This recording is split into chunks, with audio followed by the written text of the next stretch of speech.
Record audio and video. Okay, we're live. So here we go.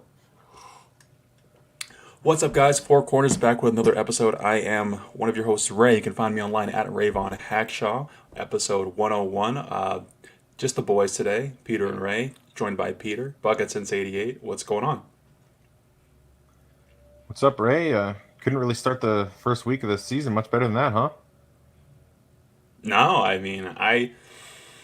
look, let me start off here. Oh, are we sure they can't win 70 games? I know a lot of. I feel like the, Wow, the I the mean, community's coming I can't rule around. it out. They're coming I around a have little no bit. evidence to say. I have no evidence to say we can rule it out. We've been upgraded from no way to can't rule it out. I will take that. I will take that. But yes, your Denver Nuggets are 3-0 through the first week of the season after the home opener versus the Lakers. I think we can start there just in terms of how do you feel? So, two parts. How did you feel about, you know, stonk watch on the rivalry after that Lakers game? And beyond that, what did you think of some of more of the personal matchups of that Lakers Nuggets dynamic? Okay, so I can speak from a position of being a Nuggets fan for over 20 years, and the Lakers never looking at us as a rival. So I'm not one of those people that's like super wants this to be a rivalry, because I feel like the main ingredient you need for a rivalry is, one, both teams have to like go back and forth. But the other one is you need familiarity, right? Like you need guys who are constantly a part of this thing. And if we're being honest, Ray, about the Lakers, they had a huge turnover in the roster in the offseason. So yeah, they bring back LeBron and AD and Reeves, Vando and Hachimura, and I guess D'Lo, like kind of begrudgingly, which is hilarious. But the rest of their guys are all new, so I didn't feel like they were coming into the game like, yeah, we really owe the Nuggets. Like they're just like new guys on the Lakers trying to fit in. So I did, like, in a weird way, I almost felt bad for LeBron because I felt like he took the game pretty seriously, and the rest of the Lakers just kind of approached it as like a regular season game. Interesting. So you're saying that, where there is continuity, it's building, but where there's not continuity, it's kind of a slight downgrade in terms Yeah, I of like mean, the I don't know, competitiveness. like, yeah, I just feel like for a rivalry, you kind of need both teams to like really dislike and be aware of each other. I feel like now that the Nuggets have swept the Lakers, I don't know if they're really like at the forefront of the Lakers' mind very much. Whereas like the Lakers probably look at the Nuggets and are like, all right, that's the team we got to beat. That's fair. It's interesting because I almost weigh the LeBron, AD, D'Lo sort of group a little bit heavier than the other guys, just because it's almost the nature of LeBron as an entity. If I'm being honest, that I don't know how many years of his career that we've seen the same sort of supporting cast of characters, and Mm-hmm. at the same time, I will recognize. I don't think the players are that into it yet, even though I think the fans and the communities No, at large, I think that's where most of the conversations have been happening. So I thought it was fun. right. I thought it was exactly the way, I think we talked about a couple weeks ago, what would be the ideal ring night opening. Yeah, they didn't need to win that game. It wasn't a must win game for them, but a solid, we're better than you on day one. I think that is a long way to go for just like a really solid campaign. So I'm very excited. You know, and and to be fair, like I know I kind of took a lot of like the heat off, saying if it's a rivalry or not. That's just like pro sports in general, right? I feel like rivalries there are a small handful of good rivalries in pro sports, but it's really more about the fans, right? Whereas like I feel like the true good big rivalries are mostly in college, because then it's like it's deep, seated in those communities for, dozens and dozens of years, people growing up in those states of rivalries, dreaming about going to a school, and then you have rivalry games where it's like Jokic grew up in Serbia. He didn't grow up thinking about the Los Angeles Lakers very much, and so I think in the NBA it's just kind of like there's good teams at the same time, and those end up like being the teams you need to beat. But the Celtics haven't been rivals with the Lakers since Kobe and Pierce, really. Um, it's just kind of hard to have a rivalry there when you're in the other conference, and like in the '80s it was unique because they're pretty much both making the finals like every year, so that made sense. But I mean, how many NBA rivalries have there really been? Like, I guess you could say Cavs Warriors was a rivalry. Yeah, because of the repeated, like you need that first bout, second bout, third bout type of experience. Spurs Lakers maybe Duncan versus Kobe and Shaq era kind of. Hmm. Yeah, I would say I would accept that. So I think that's fair. Heat Celtics was pretty good.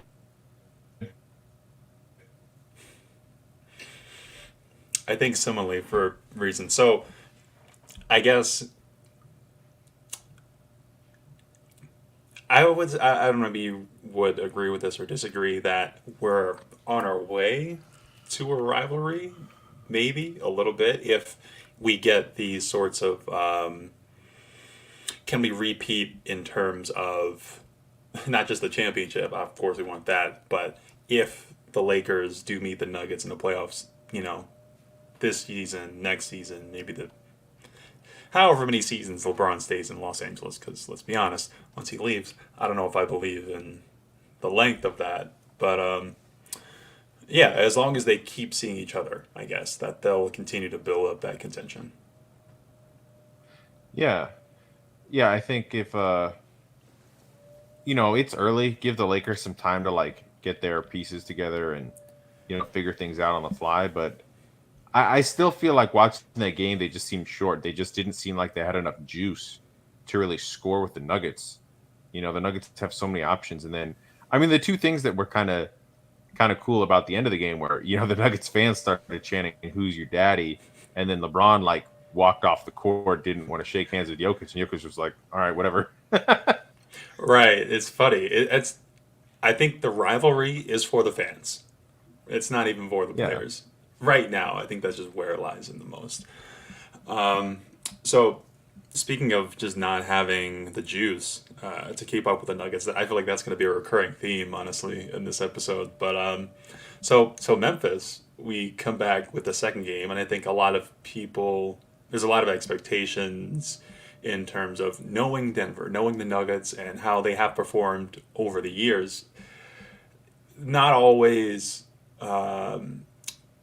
meeting the big moments in the important things with a lot of energy and focus and effort. And that maybe the games that aren't so critical, aren't so important, aren't so necessary, that trailing off a little bit. So I think people were nervous. Um, I mean, I'll leave it a little bit open ended. What were your general feelings about the Memphis game? In my mind, it's one of the more interesting games of the week in terms of what the Nuggets displayed against a team that I think had a lot of intensity and really wanted to win that game. yeah. I think just talking to Nuggets fans, throughout the game on Discord and stuff, it's like we get frustrated pretty easily when the Nuggets aren't playing well. But I really think a lot of that game has to go to credit to Memphis's defense. I think Jaren Jackson Jr. is one of the best defenders in the entire NBA. So, there was a few plays where he just got the better of Jokic and swatted him, or came over a weak side and blocked somebody else. So, that's going to happen against him. He's so long and athletic. Um, the Nuggets didn't really shoot well, but what really impressed me, Ray, was we've seen a lot of games in the past where if the Nuggets were having one of those nights where like things weren't really going their way, they would kind of like fold a little bit. I mean, they'd usually have at least one run in them. It's the NBA, but I didn't get any sense that they ever felt like it wasn't their night or just things weren't going well. They just kept sticking with it and they kept getting stops, right? In the past, we've seen this core of Nuggets really went on a big run because the defense stayed solid the whole game. So I think that's the biggest revelation from the first 3 games so far of this season is how good the defense has looked this early. Because I think we all kind of expected the Nuggets to just kind of like cruise and maybe win games like 115, 110. But Memphis, they got a lot of athleticism, don't have a lot of shooting, but the defense was still there. Yeah, yeah, I think so. And even though I don't think it was their best offensive game, it felt like there were a lot of different miscues. And maybe even just to go off on a sidebar here, I think, talking about some of the mix and blended lineups that we're seeing, I think we talk a lot about the Jamal Murray, Reggie Jackson relationship there, and Reggie has played well.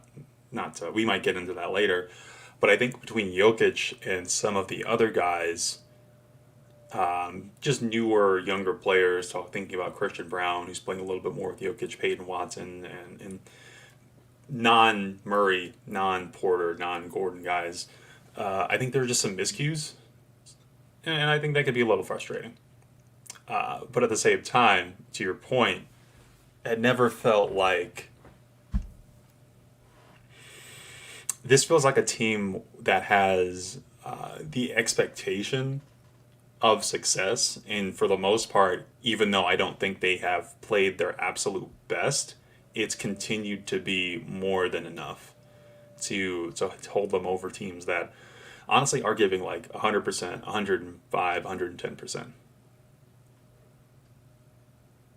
Yeah, and the thing that's so incredible about the way the Nuggets are set up is, yeah, Jokic is the best player in the NBA, but he's unselfish. And what we've seen so far now throughout 3 games is anybody can have a big night, but at the same time, it's kind of like their plan is to spread it around. So it's really hard to game plan for the Nuggets and say, hey, we just got to slow this one guy down and we're going to have a much better chance to win. I mean, if you were to do that, the guy you'd probably pick is Michael Porter, right? Because Porter didn't really do very well in the first couple games scoring wise. Memphis game was close. And then today he looked like himself again. 20 points. I think he had double figures in the first quarter. We've talked about that on the show for a long time now, how when Porter has it going, that's when the Nuggets are pretty much like unbeatable, right? Because he's not even in their main actions. He's just like a shooter that's kind of like a release valve. And there was a ton of possessions today where the Thunder played great defense. And then the Paul just finds Porter and he hits a contested jumper.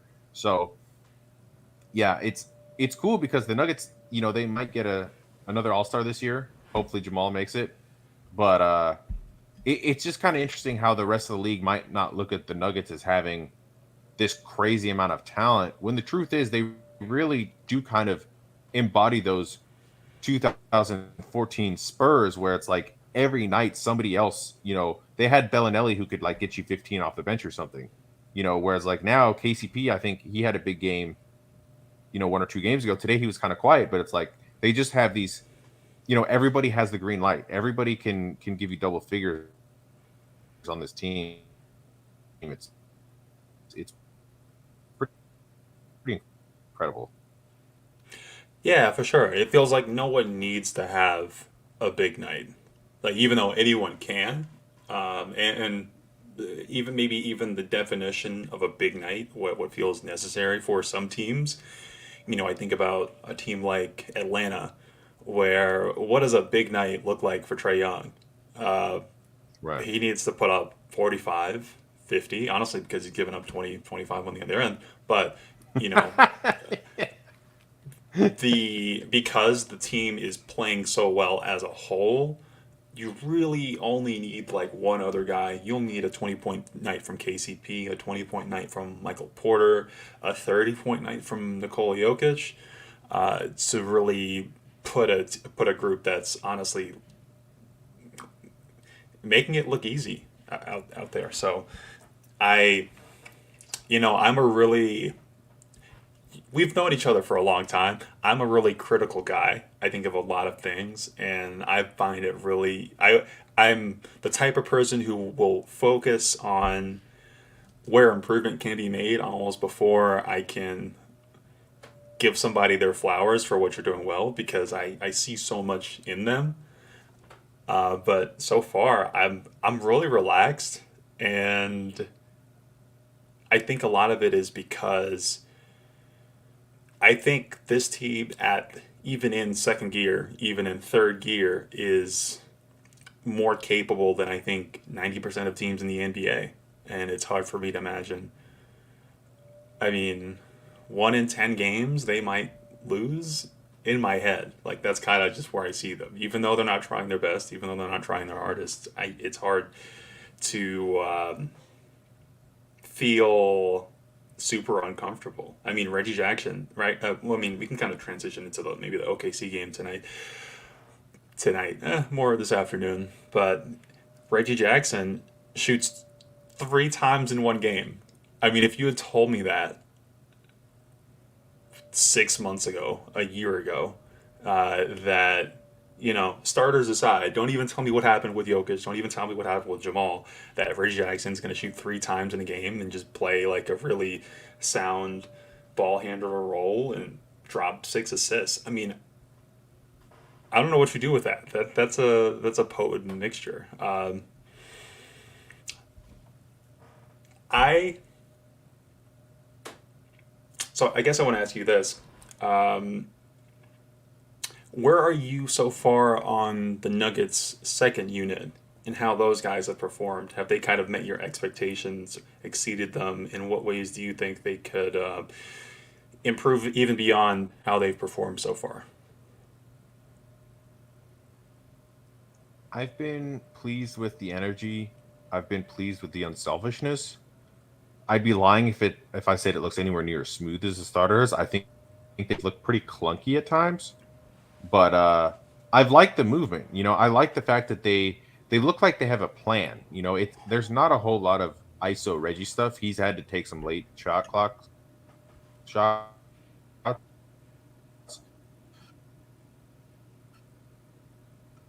but for the most part, I feel like Reggie's doing a pretty good job of getting them into their stuff, which has been good to see. And he's kind of, even though he's not scoring a bunch, he's really like opening things up for people. And I've seen Christian Brown have some nice finishes. Peyton Watson, if you don't guard that guy, he's going to score. I mean, he dunks it pretty easily if you don't cut him off going to the basket, and he's been shooting the ball pretty well too. Christian hasn't really found the stroke yet from outside, but for the most part, I've been pretty pleased. And then today we saw a new stagger where Porter was playing with the bench, and that lineup looked killer. So I've been happy so far. I mean, I think it's definitely a good start for Peyton Watson. I don't know if he can play at this level all year, but if he can play the average of what he's done in these 3 games all year, I think this has a chance to be an average, if not a good bench. Yeah, I will definitely agree with that. I think Peyton Watson has been super consistent in all of the defensive and rebounding and high impact sort of athleticism plays, the dunks, the blocks, and is doing it in a way that he simultaneously is one of the most athletic players you'll ever see, but also exercises that athleticism immensely casually. Like you when you see a guy like a Jamal, a Reggie Jackson, someone, not to say that those guys aren't elite athletes, but I think when some guys dunk a basketball or make a big block or something like that, everybody's off their seat because, like, they know he got all of himself onto for that single possession, for that single play. I think people look at Peyton Watson, like his teammates and people, even in the crowd, they see him jump 40 inches in the air and they're like, oh, yeah, he does that. So when you combine that with his, I think, mentality, along with occasionally made three. It's hard to not see him being like a staple in the NBA at some level. And also, kind of doubling down, I think he has like more. I don't think he needs a huge bag to be a really high end player, Hmm. if that makes sense. When you're talking about like 3 and D wings, I mean, guys who are going to get paid 20, $30 million a year in this league, I don't think you need too much outside. I mean, some of his ball creation is it's nice. If he could do it, that's cool. But I think you can fill in those basic two things, and 2/3 of the league is looking to commit to guys like that. If that makes sense. Um, Oh yeah, yeah. I mean, I think some people have just thrown names out there in terms of like ceilings, player comps. Paul George is one that people like, but I think I want to say he said that he's looking to be more like a Jalen McDaniels, you know, uh, Mikal Bridges type player. So I think that would be huge for the Nuggets if he's that long wing that can Raider on this team, and maybe he can slowly add that as the years go on. We'll see what the roster takes shape like over years, but for this role, it looks like he's ready to do what's asked of him. And I like how you mentioned mhm. the athleticism because you know how like when some guys that are shorter go up to dunk and like they know that this is like a great chance for them to get a dunk in a game, they do the full like sprint and load up, like the full like I'm gonna go The crouch down as 100, long as I can, fully extend. 110% jump. Yeah, and Hmm. there was this dunk he had in the second quarter where he was so wide open and he knew there was gonna be no challenge. It looked like he dunked at half speed. Like he still had his arms like cocked back and threw it down really hard, but it just made me look like on that play, like, wow, that was so easy for him. He could probably dunk on like 11, maybe even a 12-foot rim. Like, that's just the kind of length and athleticism he has. So dunk contest for Pequot? Are we here for it? Yeah, maybe. It's a good question. I haven't really seen him, throw any like dunk style dunks down, but he has dunked pretty easily. So I'm sure he's got some stuff in his bag that we haven't seen.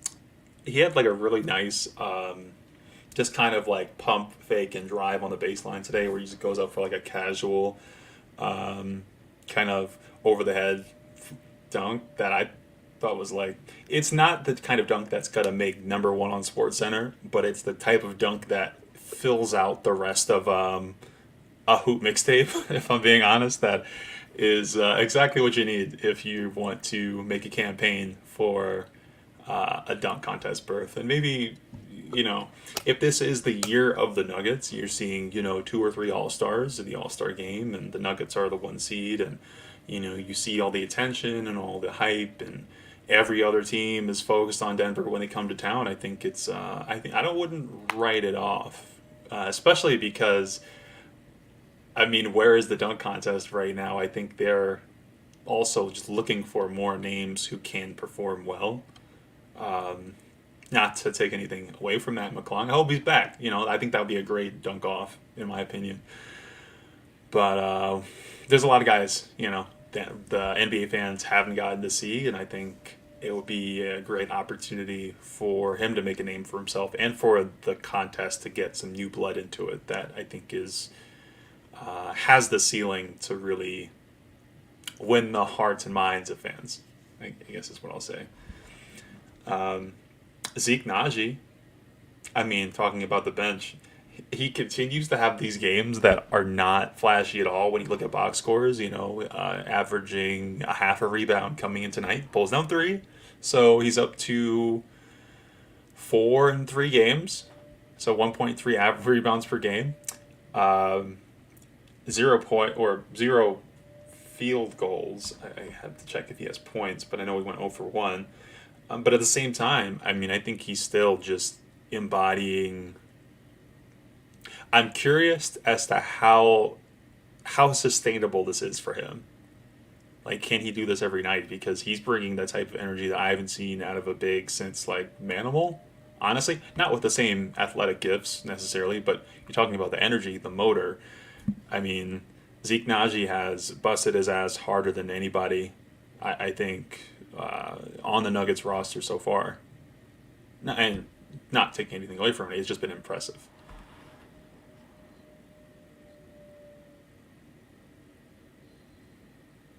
Sorry, did you have any? I mean, I know it is a simple game, I guess, but do you have any thoughts about Zeke as far as the guy? I will also say, he's the guy I was like kind of most critical of, most concerned about on the roster. So, have you had any thoughts about him as far as like him translating?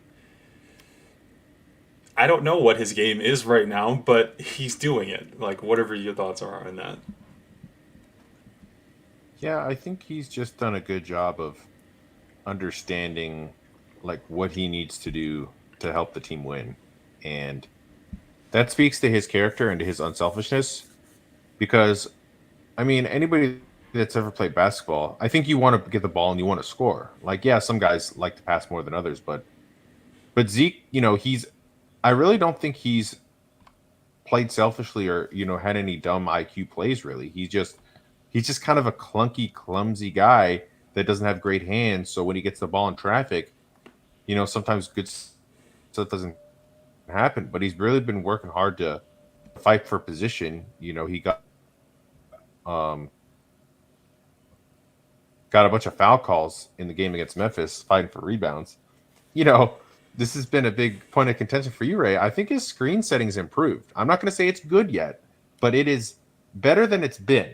So I don't know if it's something he's worked on, but I think he's bought into his role, and it's like I think like you mentioned last time, the Nuggets finally paying him probably was a huge weight off his shoulders because I think when you've been in the league for 3 years, you really have to take a look at yourself over that third summer and like have a come to Jesus moment, right? And be like, what am I going to be in this league? And am I good enough? Do I belong? Can I stay? Because I think he does have the belief that he's good enough to be an NBA player.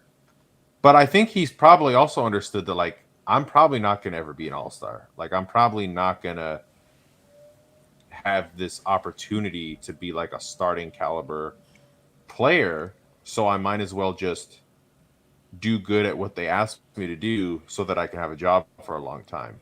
So I don't want to say he can't get any better, but with the fact that he's just had problems with injuries, his development has kind of been stunted.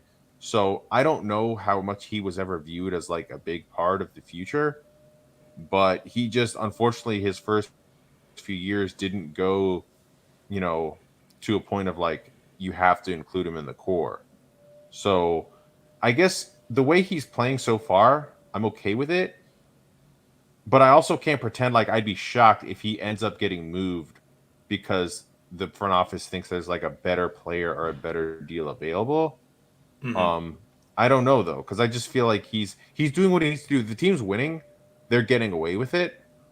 But when we get to the playoffs, is he going to be as passable as he's been? I definitely understand where you're coming from. I guess to start from where you started, I do think he's improved on the screen setting. Um, Hmm. I think the next step for him is can he be a lob threat? I'm not sure. Part of that is catching the ball. I don't Part of see that it. is also it's hard to see. Timing. Yeah, but the timing and the I think part of being a good lob threat is being flexible, both physically, but also with the timing of how that play can develop and your ability at any instance to have that good vertical leap that clears that above the rim territory. And I'm not sure he has that, especially through contact. Even though that all that might be true, I think he's doing a great job of when he dives, he's diving hard enough that he's still drawing that extra man of attention and sometimes creating switches and sometimes at least allowing the offense to continue to function. Maybe he isn't the best with the ball in his hands. Maybe Peyton Watson isn't always the best with the ball in his hands. But while they're operating multi-guard sort of format with Reggie and with Jamal. I think they're flexible enough they can kind of cover those things. So so far it's working. I don't think he's tradable though this season. I think if he does get traded, it'd have to be like legally speaking. I think it has to be in the off season, Right. which I don't think is how would I put this? It's not the worst thing. You know, he has a clear idea of where he's going to be in 6 months. I think that's good for him and good for the team for the most part. And at the same time, because he's not being paid so much money, if some other team, you know, you said at a certain point that I don't know if Zeke Naji is going to get any better. I don't know if Zeke Naji is going to get any better in Denver, if that makes sense. Where if he's in a different situation, maybe he gets more opportunities to do things and try things and explore his game, and maybe he'd be on a team. If he was on OKC, they might sit down with him and say, "Hey, we need you to work on your post moves, work on your 3 point shot, work on your long ball passes for so that we can push the pace, things like that." That he's Denver's just not going to ask him to do, and that might lead to more consistent outcomes for him. But whether he stays and does these small things or he gets bought into by another team, I think it's been pretty positive. So stocks up, I guess, for Zeke Naji, which is nice. I really have no major complaints, Yeah. if I'm being honest. You know, we've got through this pretty quickly. I think starters, bench, all the guys that are playing, I'm pretty happy. We even got garbage time. Like, real, not in the negative way, but like, hey, the Denver Nuggets are up 30 points and it's the fourth quarter with 5 minutes to go. Garbage time. And I think that is like, I love that moment where I have to go, who is that on the court? Oh, Braxton Key. Yeah. It's refreshing. It's easy. It's just easy going. You know, the vibes are just, it's just very smooth sailing so far in Nuggets Nation. So I don't know what to complain about. Yeah, I mean, It's really funny. I just want to end on a positive with Zeke real quick. I do want to say, like, even though we kind of both agree that it's going to be harder for him to get better in Denver, the one thing he does really well is play Mhm. switch defense, right? So I think Malone and the staff have at least understood and bought into the fact that, hey, here's a guy who's kind of undersized, but he can switch really well. Now we have a roster where we can put length in Christian. So at the very least, you hope that that unit can come in and get stops, you know, and that can be really valuable. So yeah, he probably won't have a big year in terms of like scoring and rebounding, but if he just plays solid defense all year, I'll take it. Yeah, and I think a lot of teams will also see that. I think they would take it as well. In a world where like NBA backup bigs, the market is not that strong. If we're being honest, I Right. think the bar is also very low. So since we're all happy with what the Nuggets have done so far, let's kind of look ahead a little bit. Tomorrow, day before Halloween, October 30th, the Nuggets take on the Utah Jazz. I think this is kind of another game that I don't know how confident I feel in it. I feel very confident. I'm not saying it's a lock because like knock on wood, anything can happen. But I think going into this game, Nuggets probably heavily favored. Would you agree? Um, It's at Favored, home. yeah. I'm not going to say heavily just because it's a back to back. So obviously we know that throws a wrinkle in things. I mean, the one good thing is Jokic didn't have to play in the fourth, so he got some extra rest. Um, but you know, I will say like if both teams are full strength trying their hardest, yeah, we expect the Nuggets to win. But this Jazz team is pretty solid. I feel like they beat the Clippers over the weekend.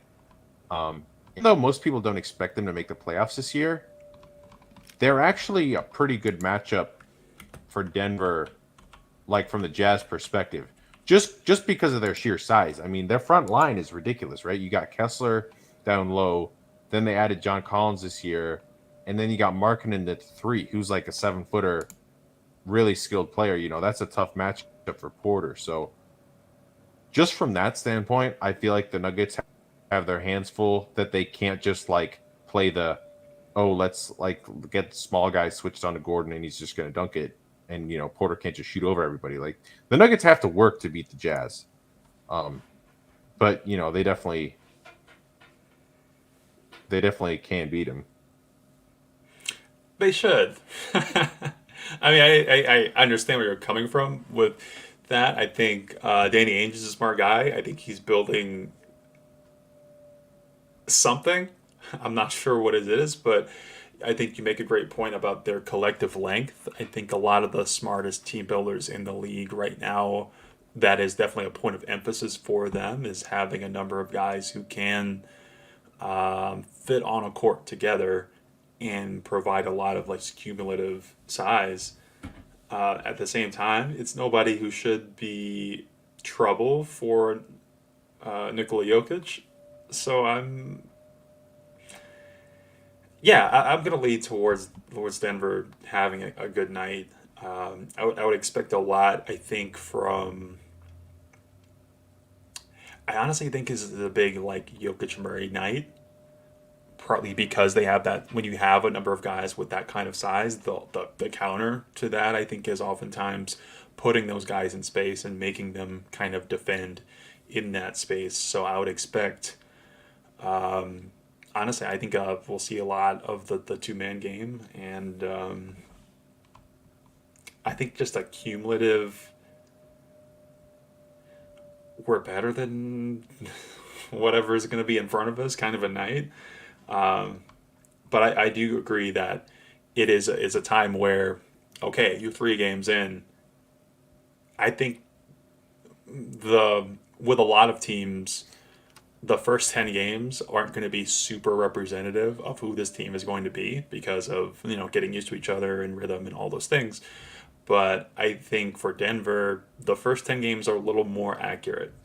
And to that point, how they match up with Utah will be more indicative of, are we talking about 50 wins, 60 wins, or 70 wins?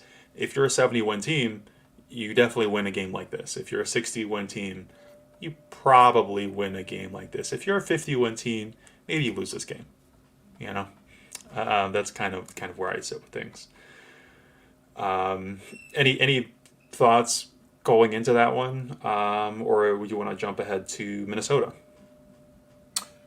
Well, not specifically about the Jazz, but I guess I just want to say, like, even though it's only 3 games, I think we do have to shout out Jamal Murray and just say he's looked really good. He's looked healthy. He hasn't had like a game where he's gone off, but his floor has been really high, right? So last year, he got off to a pretty rough start. The Nuggets played through it, and they ended up winning 53 games. So that was kind of all of our theory going into the year, right? Was if he could start the season better, theoretically, that kind of raises the team's floor. So good so far with Jamal. Yeah, I think he's passing the ball well. He's hitting shots when he needs to and not when he doesn't need to, which I think is plenty. Honestly, we talked a little bit earlier about teams not needing Right. what is required as a good game, a big game. It's a little bit lower because you have so many talented guys. So I think he's fitting in just fine. I don't think he's at his peak still, even though I think he's starting better from a cerebral perspective. I don't think he's as locked in as he could be. But I think we would all agree that we're okay with that, with him not being at his best in October and being towards your best in later in the season in February, March, April. So I'm excited about that. Speaking of cumulative length, though, um, Tim Connolly, he's back. Well, technically, we're going there. So, but we're kind of running into a team that was the Nuggets' biggest challenge last year in the playoffs. What are some of the things that it's that the first full year of the sort of double big man experiment with Cat and with Rudy Gobert. Another team that is in that, hey, this could be a rivalry, but you're going to need more repeated instances of actual contested games. What's on your mind when you think about the Denver Nuggets going into Minnesota and playing in that game? I'm excited. The Timberwolves are a big physical team. We've talked before about how maybe Conley knows what he's doing. Like he's thinking about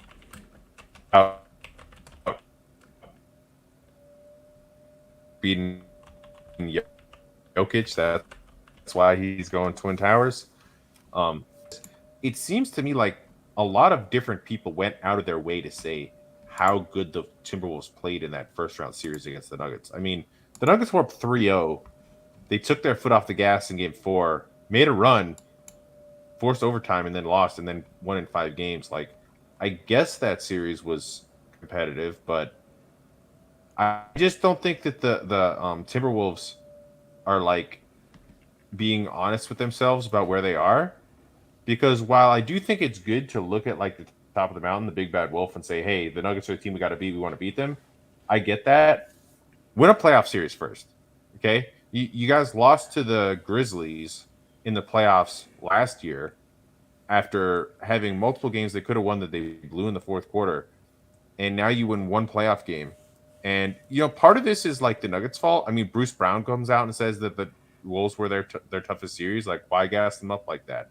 I thought that was weird. So I do feel like the Timberwolves think they're close when I'm just kind of like the Timberwolves have talent, but they have it's a process. What obviously I didn't create this phrase, Ray, but what have we Nuggets fans been saying for years? We don't skip steps. The Timberwolves. The first step is win a playoff series, okay, and then you can talk to me about a rivalry.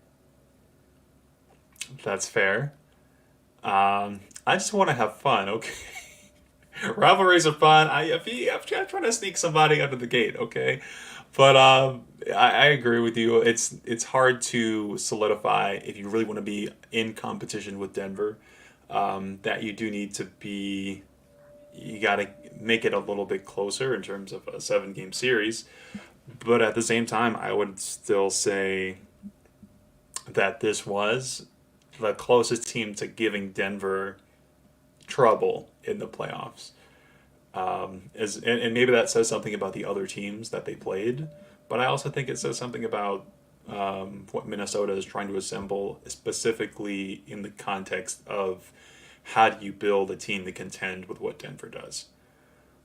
So honestly, I feel like this is the. I mean, they've got a game Friday against the Mavericks, but I would say this is the game of the week in my mind in terms of teams that I think might sneak up on them. Yeah, Because that's I would fair. I also, mean, sorry, just something that's coming to me as I'm saying that. I mean, it's also a team that has a lot of continuity. We talk about that all the time in terms of making their early season sort of mechanics go a little bit smoother. Is that they're still you can criticize them and say they're still the same team, but I think at this moment being the same team kind of benefits. You still got Cat, you still got Anthony Edwards, you still got Nas Reed, Kyle Anderson, Nikhil Alexander Walker, Rudy Gobert, those main guys. Not many teams have retained that core top 6 or 7 guys. So I think Tim, that's kind of a hallmark there, is that he's seen and been a part of what Denver has done, is kind of replicating that in Minnesota.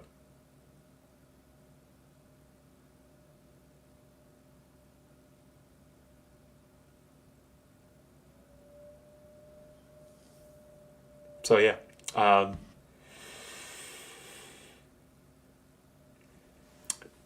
let me ask you this: do you think that Minnesota is Yeah, I mean, it's a pretty on the good way up core, or down?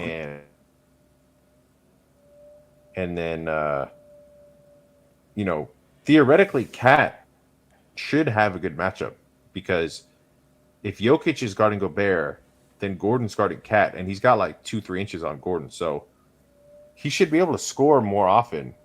He's had some big games against the Nuggets in the past, but he was kind of disappeared in the playoffs last year. And the thing that the Wolves still need to get down to me is the chemistry, right? Because I feel like as good as Ant is, if you stop his first move, he's not real great at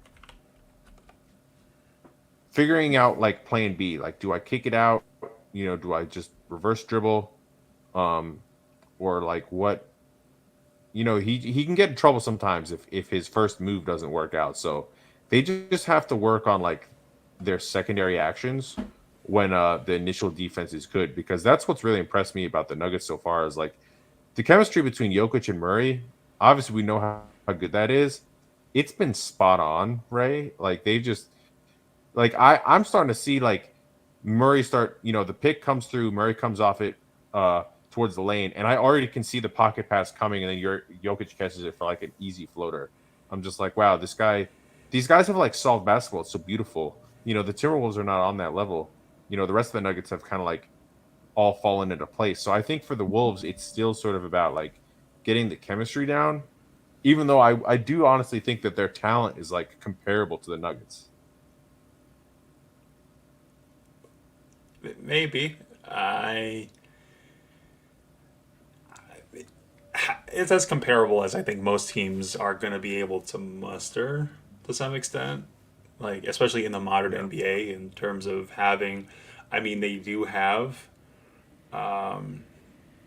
basically what you could call it fit into the format, the presentation of a big three. So I mean, speaking about that,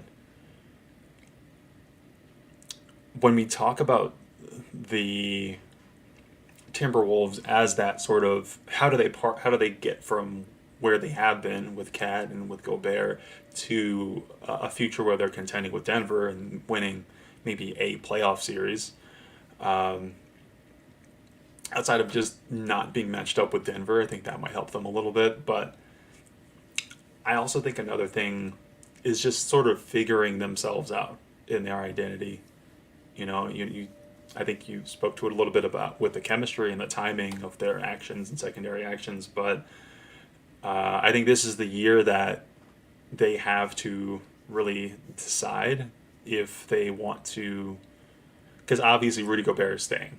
Like they've traded too much, honestly, to move on from him now and paid him and are paying him, and you have these kind of two other pillars, Anthony Edwards and Karl Anthony Towns. So if it is going to work out with Cat, I think this is kind of the year to do it. And honestly, this game against the team that maybe you're looking at as a measuring stick, I think is where Minnesota is trying to find where they are going to live in that comparison. Is like, are they good enough? Are they actually in the same talent region as Denver, or do they need maybe even another sort of reshuffling of the deck in terms of player personnel and that sort of thing? Do they need to make another adjustment? Is there So, go ahead. well, that's interesting, Ray, because it seems to me like everybody has the same sentiment of like, oh, this is the year the Wolves gotta figure it out, or else you gotta trade Cat. I want to get specific. What does that look like? Like, is there a, a place in the season they need to finish to you where you would say, okay, this can work. Keep Cat, run it back. Like one playoff series victory. Do they need to be competitive in the second round? Like it seems like how it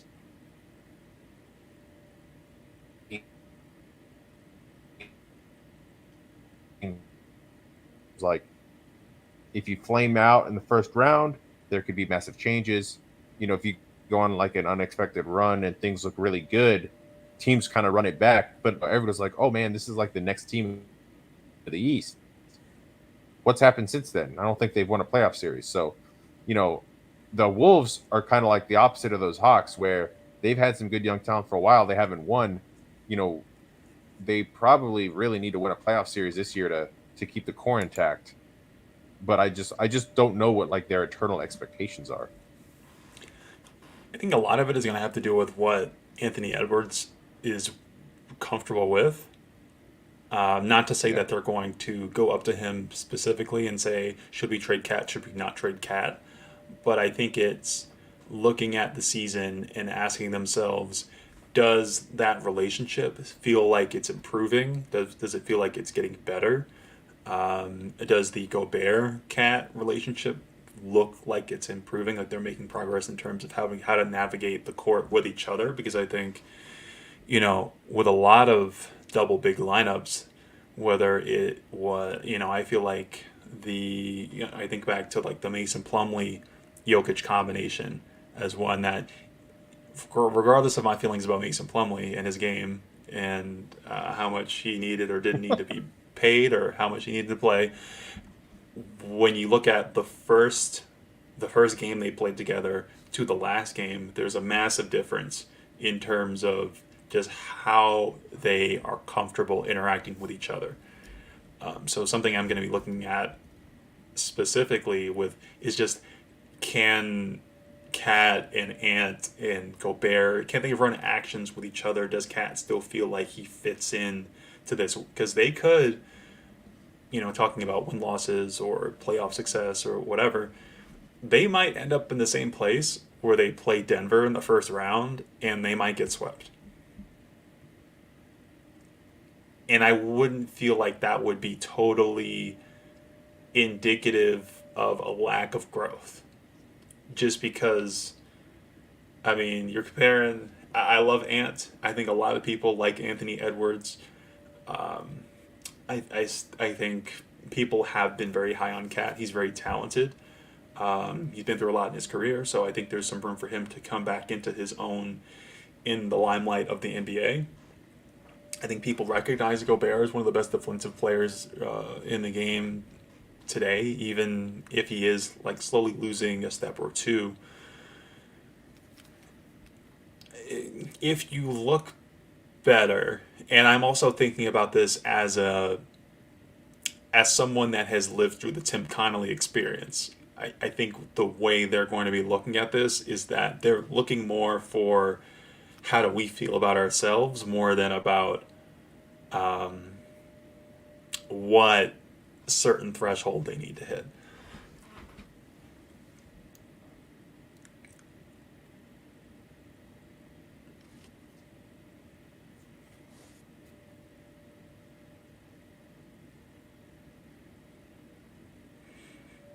I'm like, how long's our delay? But that's cool.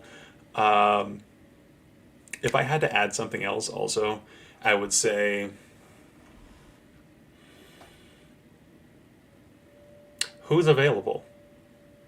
I think that's the other thing.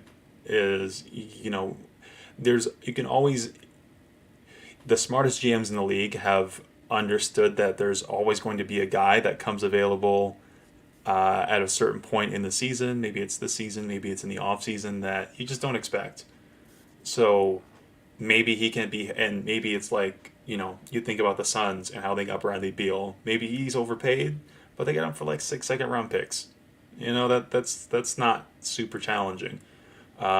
Maybe Kyrie flames out and nobody wants Kyrie Irving, and 6 months from now he's toxic, and you can get him for a very affordable price point. You never really know. I don't think they'll send James Harden to Minnesota. I just can't see him accepting that. Maybe though, you never know. And I think that's the thing is, so some blend of those two things is how they feel about themselves and just who is attainable. What is Cat's trade value at that point? Because there's also a reality is that like if nobody wants Cat at that price point, I mean, what can you do with him? And then speaking of Kyrie Irving, so okay, this is an in-season tournament group game on Friday. Ooh. I know it's I don't want to say it's big, but it's small big. Home game Friday, November 3rd. Dallas Mavericks coming into town, and so we kind of get to see the modern evolution of Luka Doncic. I mean, is he taking the physical leap that we've all kind of anticipated and looked at him to be in the best shape of his life, that sort of thing? I think we'll all get to see it up close and in relatively.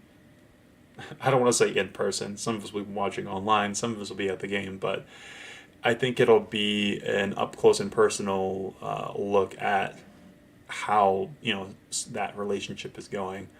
Do you have any? I don't know. I guess expectations as far as what a team led by Kyrie Irving and Luka Doncic can accomplish against the Denver Nuggets.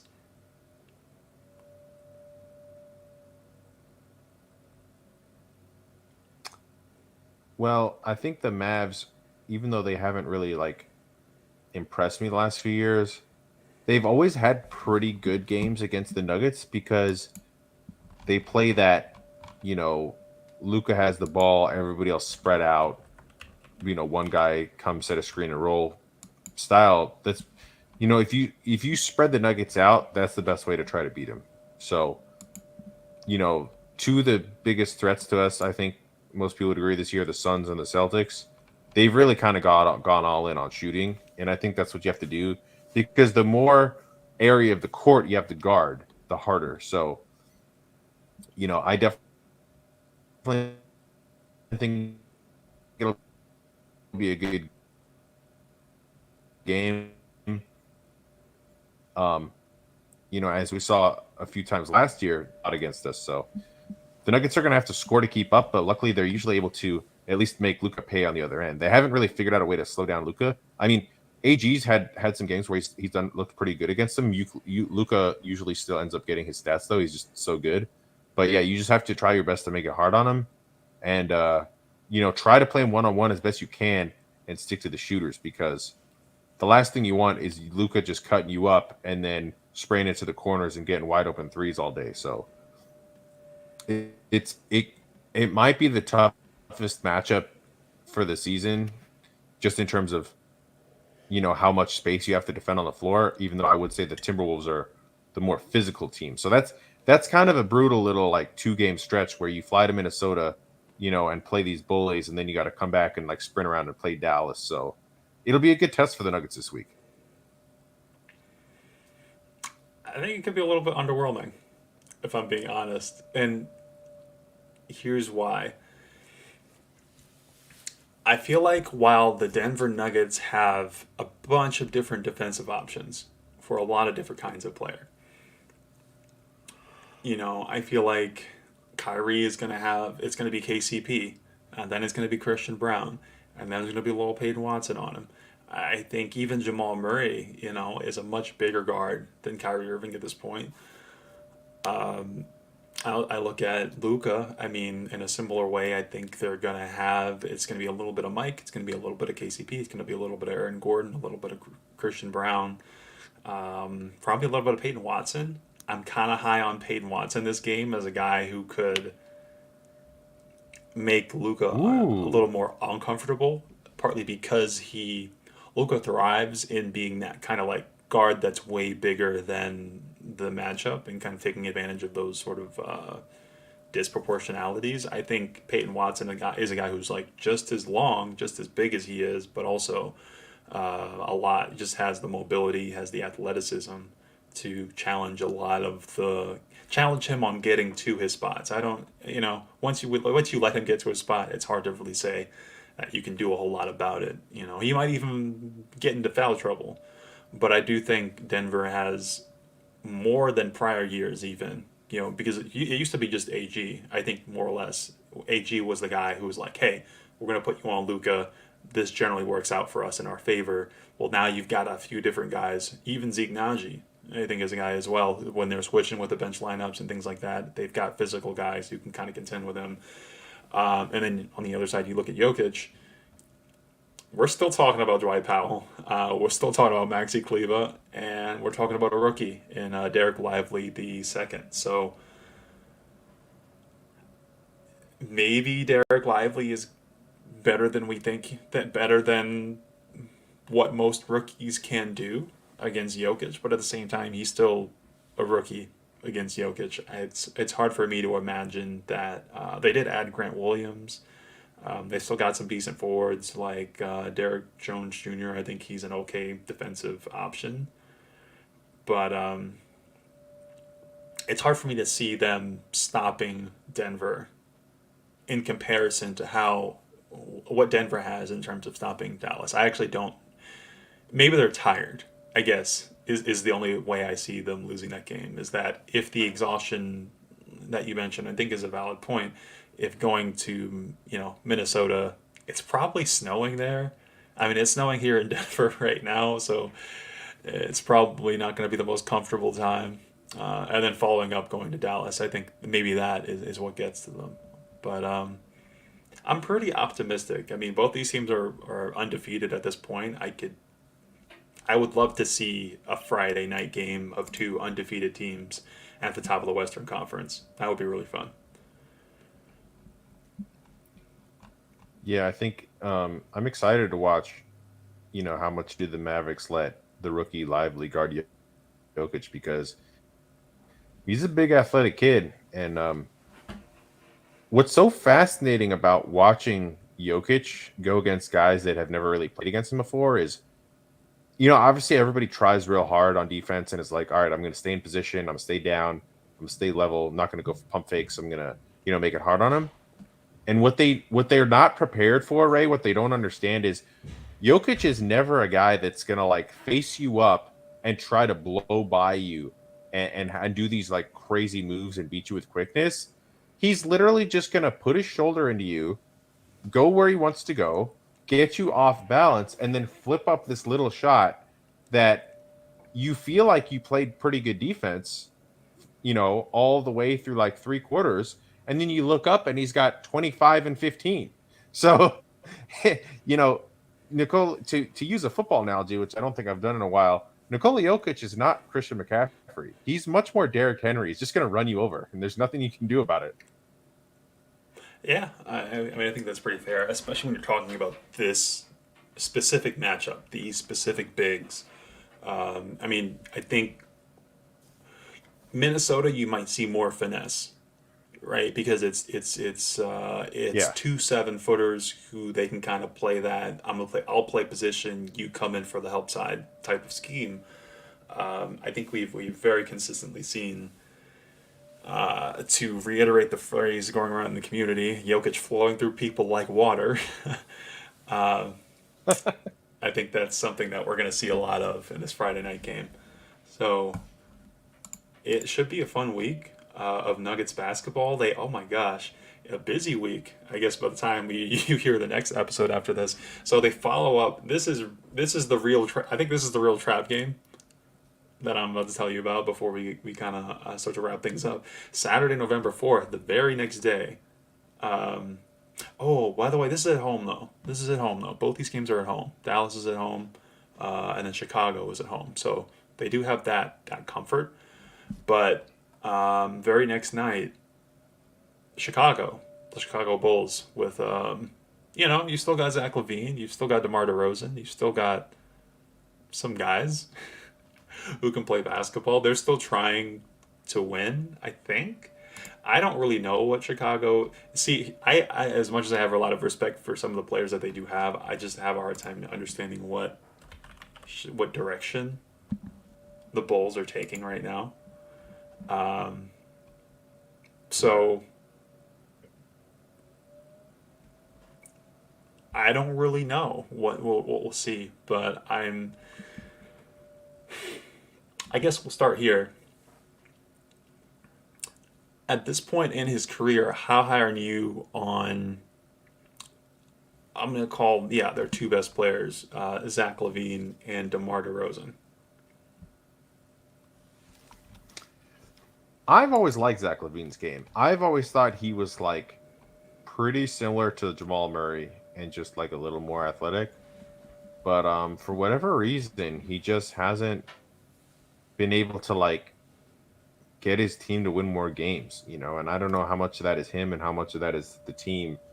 I think DeRozan, you know, is he's a really fascinating player because he's a bona fide scorer, you know, he doesn't seem like a selfish guy. Like I think his teammates have always liked him. I mean, obviously Kyle Lowry loves him. You know, he was like so bummed out that he had to get traded, but then as you saw, once he got traded for Kawhi, that team completely changed and was good enough to win a ring. So I think DeRozan is tricky player, Ray, because he's going to be a Hall of Famer, but his style of basketball, it's just not that efficient for this era. Like if he was playing in the 90s, I kind of feel like he might be viewed differently.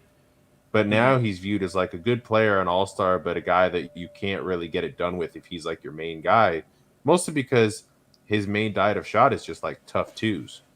So I like his game just because I like basketball like that, like kind of like old school games. And you know, he's so good. Him and Dwayne Wade are like the best two guards I've ever seen. It like getting in the middle and then they just do that pump fake, and they always get the young guys on it. It's like this guy's been doing this for years. When will you guys learn that he's not rising up to shoot? He's literally just throwing a pump fake to get a foul call, but it just keeps working because there's too many guys that make it all the way to the NBA, but still just refuse to watch film or like read a scouting report. You know? Yeah, I mean, I think he's going to hit some of those shots even when he does rise up. I think that's kind of. I don't want to say this disrespectfully. Um, DeMar DeRozan, in my opinion, is the best Jordan impersonator in the NBA right now. Hmm. If that makes sense. I mean, I feel like he's way less athletic than Michael Jordan was. Well, yeah, but I think in Or you just mean terms style? of stylistically, have being at that sort of like wing forward-ish position and being able to have like the post game and the footwork and kind of dictate everything from that position. I think Chicago has done a good job of providing one of the two things that I think he needs to succeed, in the sense that they've got Vucevic and they've got Andre Drummond. You know, I don't think many teams in the NBA really have that. You know, we continue to kind of talk about this, the cumulative length and size. Torrey Craig also there, Alex Caruso also there. So they've got defenders, but I think Lonzo Ball kind of continues to be a huge loss for them, particularly Yeah. because it's the offensive.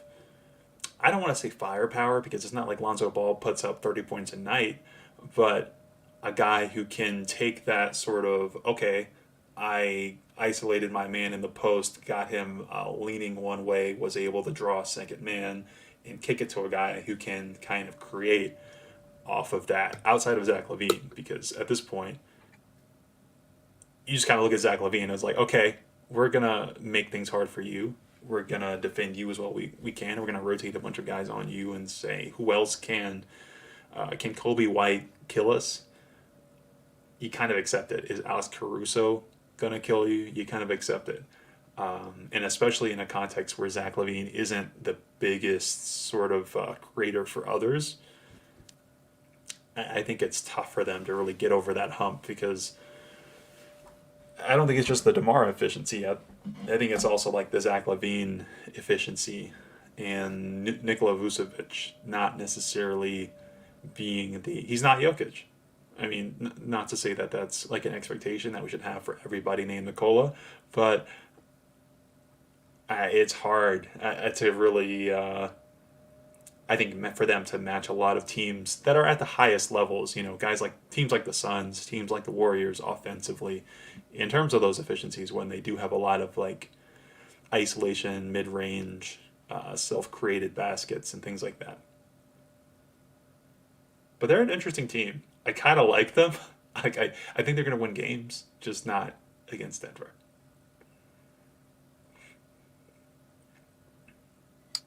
Yeah, Zach Levine's gone off on us in the past before. The guy I've really got my eye on this year is Patrick Williams. Can he take a big leap in year three? Because he's kind of like the big piece for them. They don't have a lot of young talent. I mean, DeSumo's a nice player. I think they're hoping that oh crap, I forgot his name. The kid they drafted from Arizona. He's like a good bench scorer. But he probably Julian won't end Phillips. up being like a star. He'll probably just end up being like a no, he'll probably end up being like a uh They Jordan Clarkson, Jamal Crawford type player. I forgot his they have Julian Phillips, Adam um Adama Sanogo, and Honoral Bitin. Bitim? Turkish guy. hmm, On two ways. yeah, I don't know him. So maybe Julian Phillips is that guy. Maybe not, but um, maybe a big night for Zeke Naji. And just in terms of like that Patrick Williams lineup, this being a second night of a back to back type of game, and a game prior in Dallas, not in Dallas, but against Dallas, that where Jokic is probably gonna have to produce a lot. So I'm also curious to kind of see just how this goes as we transition into like the second week Dalen Terry, into the that's who I was season. thinking of. Oh, okay, okay. So not this recent season, but season before that, Dalen Terry. Gotcha. Um, yeah, yeah. He could definitely be like that spark plug off the bench for them. So that's kind of the breakdown as far as what the Denver Nuggets will be coming up against this week. Peter, so just to run it back, Chicago on Saturday. Friday, it's Dallas. Wednesday, it's in Minnesota. And then Monday at home versus Utah. I don't know how comfortable you feel in the prediction business right now, but how are you feeling about this week of Nuggets basketball? Do you think they come out of it as shiny as they've been in after the first?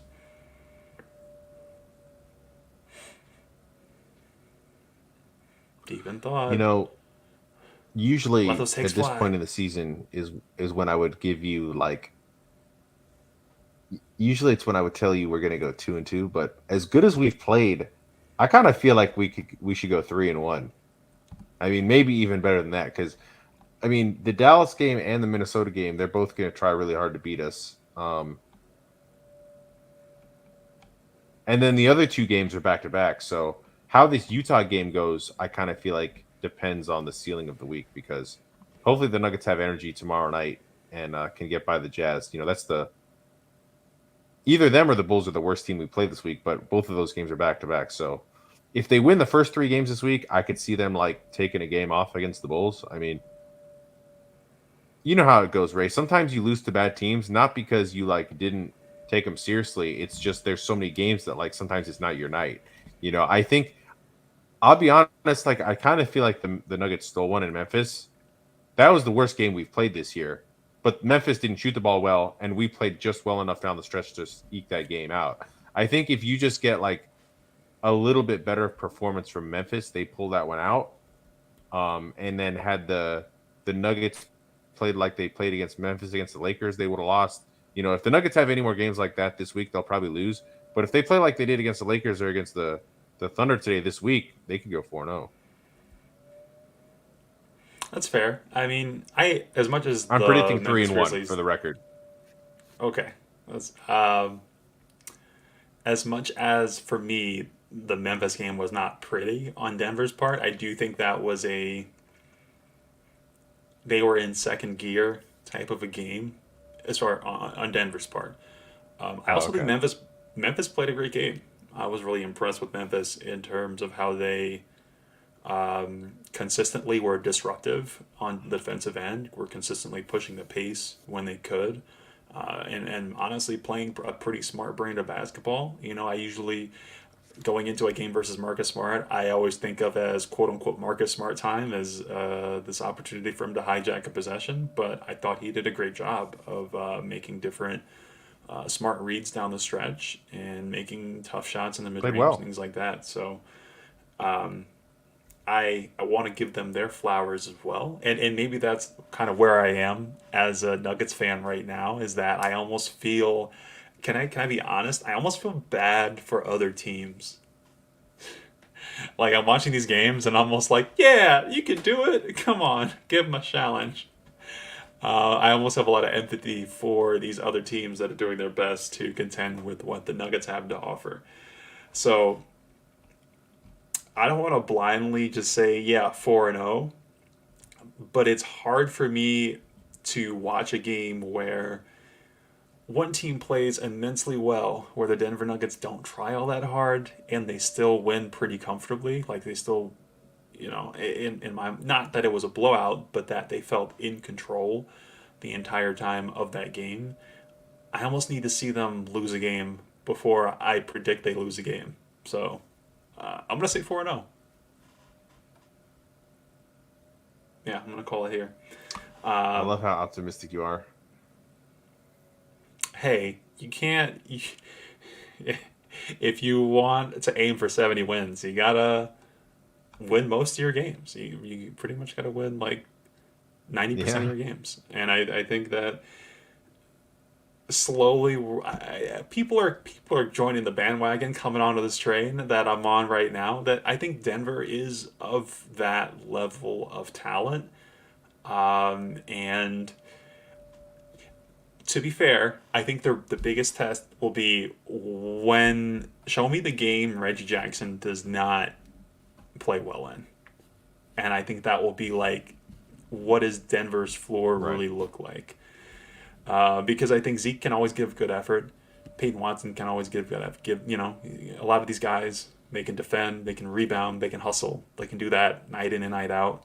And I think the starters are going to find offense pretty easy, pretty comfortable against most teams. Shall be the night that maybe they're if Jokic isn't the sort of he's had some turnover challenges, some miscues with guys, and if the bench goes poorly, I guess that's probably the most likely path I could see to them losing a game. But it's hard. It's hard to see it right now until they actually do it. So yeah, I'm gonna keep the train rolling. I think we are the best team in the West at the end of this week, just like they were the best team in the West at the beginning. So, any other thoughts you've had about the team so far? Thoughts about the season? Thoughts about Malone, the coaching, anything like that before we wrap up? Um, Not a ton. I guess it's just interesting how I'm just thinking about how the NBA has changed over the last decade or so, and I think the Warriors, you know, making everybody sort of have to think about how do we guard in space and like can we be longer and just more athletic and like we don't need to have a huge slow big because that's going to just be death against like Steph. I think that's really hurt teams against the Nuggets and really helped Denver because if you put a smaller guy on Jokic, it's over. Like it's so over that you basically have to be lights out on offense to beat the Nuggets. And it's weird to me that teams have just flat out decided, you know what, it's not worth it. We just don't want to have a big slow guy on our team, even if it might slow down Jokic. Because I just want to say, like, I know we say Jokic has figured everybody out, but the guys that are like actually as big as him or bigger are like the one guy that can actually like at least make him work, right? Like Wendell Mm-hmm. Carter, Steven Adams, Vucevic, he does okay on him. He doesn't shut him down, but he like part of the reason the Bulls have been able to beat us is because they don't have to double Jokic. They just have Vucevic. These teams just like don't even have a guy on the roster that Jokic even feels. And I think it's a mistake if your ultimate goal is to beat the Nuggets. I mean, if you're just a rebuilding team and you're like, we'll worry about it later, okay, fine. But I just think that the big man is slowly starting to make a comeback in the NBA. I mean, that's not an original take. I think people have been saying that for a while now. But Hmm. I don't think it's even controversial to say that it's like becoming like popular again. I think it's necessary. The Nuggets won the championship last year partly because they were just a huge team and they beat you up, you know. And I think that as great as the Warriors were, it was a cool style and it was new, but I don't necessarily think that it changed basketball forever. It was like an era, but being big is still ideal when it comes to putting a good basketball team on the floor, I think. Yeah, I think it's I would even make like another. I'll add to your return of the football analogy. I actually think we see a similar thing this year in terms of looking at the NFL and looking at a lot of defense first, ground oriented sort of football teams in their success in both record and just in high leverage play. That passing stats are down more than they've ever been before because I think defenses are adjusting, and I think these kinds of things just kind of happen where 100%. teams see a certain model, and I think a lot of teams saw the Warriors in a lot of the same ways that they saw Patrick Mahomes, honestly, and thought that hey, maybe we can replicate that. That we can have an elite guard who can shoot, and we can have a bunch of wide receivers who are super fast, and we can just throw a lot, and we don't have to do too much defensively to win. We just have to get by. Because ultimately the passing game and ultimately 3-point shooting are going to be just reign supreme in terms of what is effective on an NBA court. But at the same time, that almost set up, I think, to your point, a lot of teams for the zig to that zag. That a lot of teams, oh, maybe they can't really run the ball as well, so they can't really close games as well. That a lot of teams, maybe they abandoned. I think the big shift is like in the backup center market, where it feels like it's not every team plays. A few teams don't have a starting center who you're super excited about, or maybe they're not super big. They're more like Dallas, or they've got like, or even OKC that we just saw is a team where like Chet, technically he plays center, but he's a basketball player. Like he's here to he dribbles, he's passing, he's Right. shooting, he's playing on they're playing five out, that kind of a thing. It almost sets them up for the counter to that, which is the physicality and the force that is the Denver Nuggets. So it'll be interesting to see how that continues because yeah, I think every era is framed by the best team. Like they were framed by the NBA was framed by the Bulls, the NBA was framed by the Lakers at one point, the NBA was framed by the Heat, framed by the Warriors, and I think now are framed by the Denver Nuggets and how you're going to compete with that team. Um, I think it's going to take. I think the real change is like yesterday's star bigs are tomorrow's backups, if that makes sense. Where Right. I think over time, when we see the return of the big men in full force, I think will be when you've got it's not just teams that looking for that first big, it's that second and third sort of backup that almost needs to be capable of holding their own against a Jokic, or you're just gonna get blown out.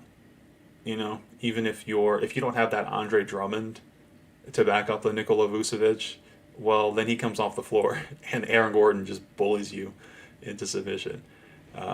So I'm excited. It's interesting to be the team that everyone is aiming at rather than the team that is aiming at the team that everyone is aiming at. I think that's been an interesting flip for the Nuggets and for like a lot of the fans. Honestly, I think we're all in new territory, being the best.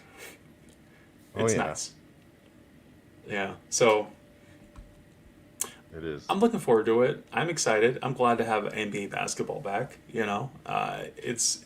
I hope we have more games like the Memphis game. Not that I want to lose or anything like that, but I thought the Memphis game was so far my favorite to watch. Just watching basketball. I thought it was competitive. I thought it was the effort was there. I thought while the refereeing, they swallowed the whistle a little bit, but I don't hate that. You know, I really it was. I thought it was good basketball. I thought every shot and foul and step forward by either team was earned. So yeah, if you've made it this far, we definitely appreciate it. As always, you can find me online at Ravon Hackshaw. You can find Peter at Bucket Since '88. Yeah, 90 minutes in, you are a real one. And you can find the podcast at Four Corner Pod. We will try to give more warning for our live shows in the future, but we're going to try to aim for Sunday. I think these Sundays afternoons generally work for us in terms of now that the season is here.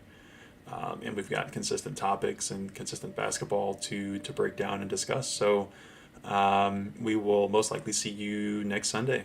As always, go Nuggets, and yeah, have a good week. Enjoy the snow if you're living in Denver.